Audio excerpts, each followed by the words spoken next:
Oke guys, salam bertemu lagi bersama kita di Obrol Action. Ini tentang reaksi pembatas. Soalnya seperti ini. 22 gram propana dibakar dengan 32 gram oksigen. Tentukan massa gas produk yang dihasilkan. Banyak yang masih bingung apa bedanya reaksi pembatas dan reaksi sempurna. Di sini saya akan sedikit menjelaskan perbedaan itu. Oke, yang pertama, kita harus mengetahui yang pertama namanya itu konsep mol. Konsep mol yang kita gunakan di sini adalah massa molar, yaitu mol sama dengan gram per mr. Oke. Yang kedua, kita akan menggunakan MBS atau mula-mula bereaksi sisa atau setimbang.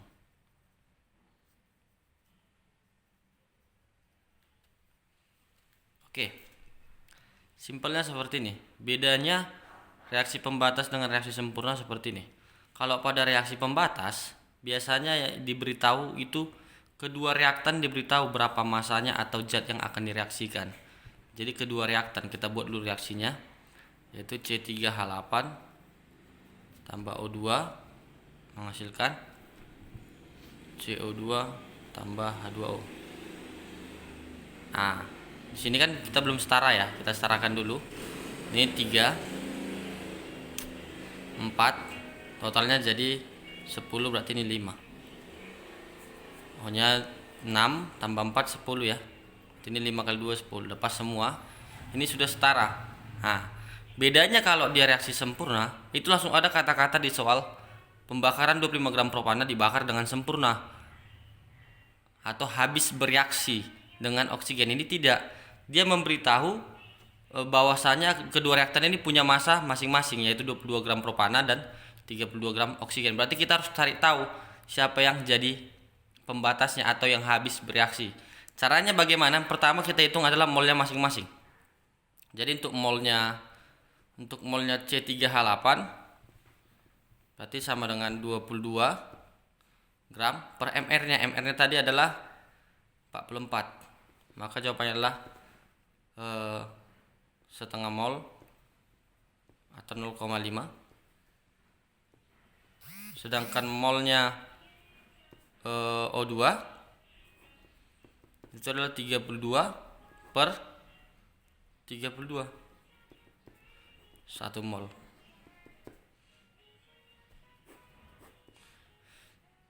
Oke, kita lihat. Nah, jadi mol O2 itu 1 mol sesuai rumus yang ini tadi. Konsep mol massa molar. Nanti pun apapun katanya ceritanya, ya tetap aja masukkan konsep mol apapun yang bisa mencari mol. Tetapi ingat, bisa juga liter kalau pada keadaan Gay-Lussac atau konsep Gay-Lussac. Sudah, perhatikan baik-baik di sini. Nah, kita akan fokus ke MBS-nya dulu. Ini C3H8 tambah 5O2 menghasilkan 3CO2 tambah 4H2O. Mula-mula bereaksi setimbang. Artinya mula-mula adalah zat reaktan awal yang direaksikan. Berarti zat reaktan awal yang direaksikan dan harus masuk dalam hitungan mol, yaitu adalah 0,5 mol dan 1 mol. Jadi untuk C3H8 adalah 0,5 mol. Ini 1 mol. Nah, caranya menentukan siapa yang habis gampang. Bagikan aja mol mula-mula dengan koefisiennya. Bagikan mol mula-mula dengan koefisien. Kita tulis kecil jawabannya di atas. Ini 0,5. 0,5 dibagi 1 0,5. Kalau ini 1 dibagi 5 berarti 0,2 mol. Yang habis siapa berarti? Yang paling kecil hasil baginya. Siapa yang paling kecil hasil baginya? Yaitu 0,2 mol. Berarti dia habis. Buat aja di sini 1 mol. Karena dia habis. Nah, di sini pada keadaan bereaksi kita harus gunakan perbandingan mol sama dengan perbandingan koefisien.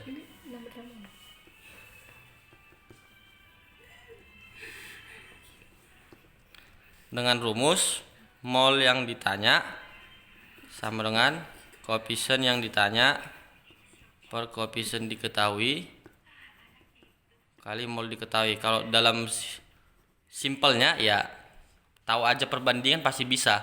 Contoh ya, kita pakai trik perbandingan. Ini 1 mol, 1 banding 5. 5 banding 1. Ini 1 mol ya. 5 banding 1. Kalau ini 1 biar jadi 5 banding 1 berarti ini 0,2 mol. Kalau kita buat pun dalam rumus nggak masalah. Jadi yang mau kita cari tadi mol bereaksinya mol bereaksi si C3H8.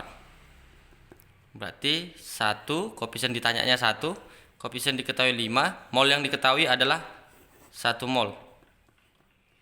Berarti ini jawabannya adalah 1/5 atau 0,2 mol. Jadi sama aja triknya ya. Oke, kalau ini 0,2 mol berarti ini tinggal 0,3 mol. Nah, inilah yang disebut dengan reaksi pembatasnya. Reaksi pembatas. Habis dia, tak bersisa. Sudah, ini yang kita ikuti untuk perbandingan mol dalam keadaan bereaksi. Untuk perbandingan mol, perbandingan koefisien dalam keadaan bereaksi. Kita lihat, jadi kalau ini 3 banding 5, berarti kalau kita buat secara perbandingan ini adalah 0,6 mol. Bisa dihitung juga mol bereaksi CO2. 3/5 kali 1. Jawabannya adalah 0,6 mol. Berarti 4H2O juga seperti itu, mol. Oh, sorry, agak kabur. Ya. Untuk molnya H2O juga seperti itu. Bereaksi H2O 4/5 dikali 1, jawabannya 0,8 mol.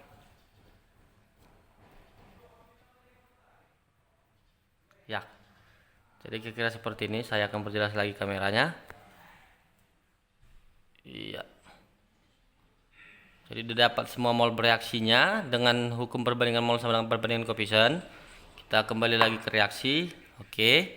Nah, di sini kita bisa lihat kenapa sih di sini kosong? Di mula-mulanya produk kosong. Ya, ibaratkan kalau kita buat kuenya belum ada, yang ada cuma bahannya. Kuenya belum ada. Oke. Jadi yang sebelah kiri dikurang.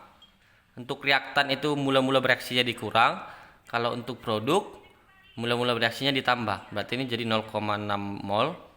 Ini jadi 0,8 mol. Sudah. Kita kembali ke pertanyaan nih. Pertanyaannya apa? Massa gas produk yang dihasilkan. Ya udah, kita lihat dari satu-satu. Gas produk yang dihasilkan adalah CO2 dan H2O. Lihat di sini massa CO2. Kita pakai rumus kebalikan dari sini. Mol sama dengan gram per mr, maka gram sama dengan mol kali mr. Mol kali mr. Molnya tadi 0,6, mr-nya 44.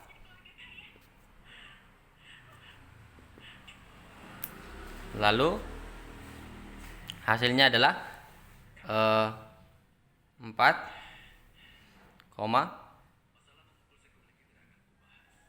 di sini 26. Berarti 26,4 gram.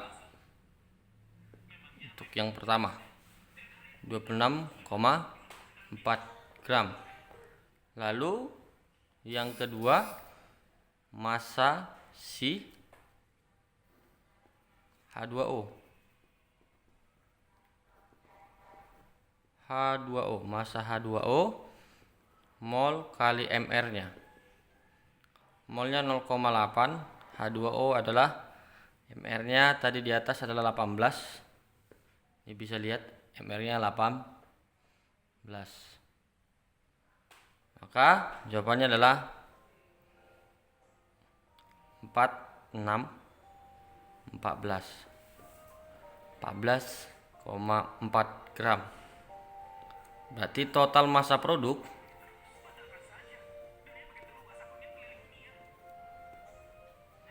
sama dengan 26,4 tambah 14,4. Jawabannya adalah 40,8 gram. Sekian. Silakan di-share buat kawan-kawan yang belum mengerti, biar menjadi bahan belajar stay at home di rumah.